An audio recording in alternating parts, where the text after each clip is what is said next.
Sveiki gyvi, 27 pamoka. Šiandieną pašnekėsime apie unordered listą ir, po defaulto mes kai sukuriam, tai būna taškiukai, ar ne, ir kažkokie tai mūsų įvesti duomenys šalia jų. Šiandieną norėsiu parodyti, kaip galima pakeisti tos taškelius į kažką kitą. Jie nebūtinai turi būti taškeliai, galima kitokių variantų prisigalvoti, jų yra iš tikrųjų daug, bet aš visų nesimenu, aišku, tai aš parodysiu kelis. Pirmiausia, tai aišku, susikurti reikia tą mūsų listą.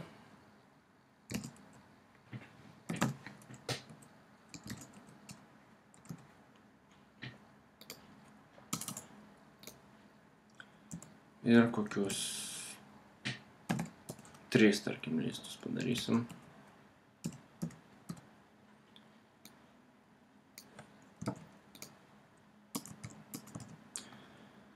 Ir surašysim, tarkim, 3, kokias tai naršyklės, pavyzdžiui, kurios man labiausiai patinka. Tai pirmoji būtų Safari, pirmoje vietoje, antroje vietoje turbūt Chrome ir trečioje Firefox'as, ne?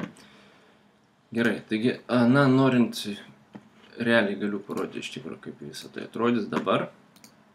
Kaip matote, yra tie taškiukai. Bet aš noriu juos pakeisti į, tarkim, kokių ten yra. Gerai, pirmiausia, tai aišku, reikia pasirašyti unordered listo CSS kalboje parametrus. Tai būtų list brūkšnelis style brūkšnelis type. Ir kokių ten yra dabar. Square, man atrodo, yra. Tai mūsų tuos rutuliukus turėtų paversti į kvadratėlius.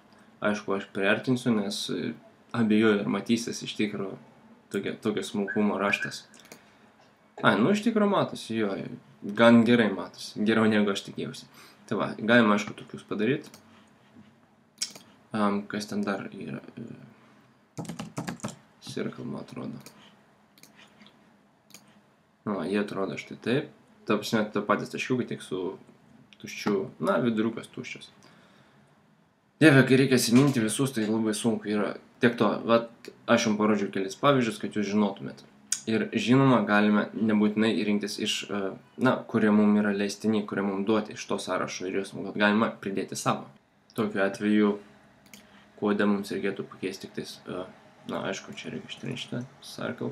Ir vietoj type mums reikia įrašyti image. Ir jau kaip prieš tai kažkada sakiau, kad pirmiausia reikia URL parašyti ir tada tarp skliaustelių būtent tą pavadinimą. Mano yra demo3, jeigu aš neklystu, .png. Štai, įsisaugom. Ir refreshinus mes matome kažkokius tai Chrome's simbolius judus. Jūs galite įdėti bent kokį paveiksliuką ir, tai tiesiog įrodo, kad CSS kalba yra labai lanksti ir jį gali padaryti daugiau netgi negu, tarkim, listų, tarkim, yra sąrašas, kuriuos galima naudoti, bet mes galime padaryti dar daugiau, negu tas sąrašas leidžia. Gerai, iš tikrųjų gali jums tokią problemėlę dabar iškilti. Tarkim, jūs pasidarėte listą, ar ne?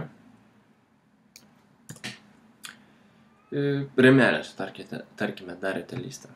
Tai galim pasirašyti borderį kokį nors 3 pikseliai, black ir solid, ar ne?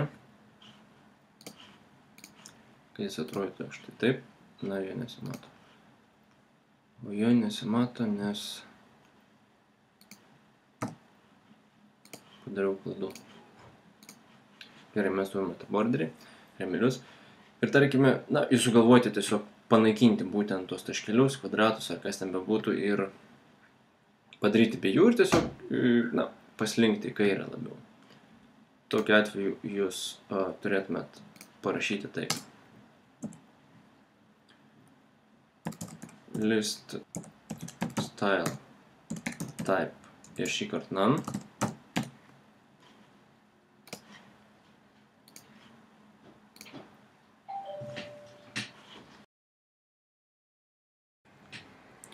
Gerai, kur aš baigiau. Kaip matote, tie mūsų taškeliai dingo, bet nepasislinko į kairę mūsų tekstas, nes po defaultui yra nustatytas paddingas kažkoks. Jeigu norim šitą sutaisyti, tai mums tiesiog reikia paddingą padaryti į 0. Jeigu mes padarom paddingą 0, tai tiesiog mūsų tekstas susilygoja į kairę. Nu, jeigu kartais iškiltų tokia bėda, žinosite dabar kaip ištaisyti. Daugiau informacijos rasite mano tinklapyje.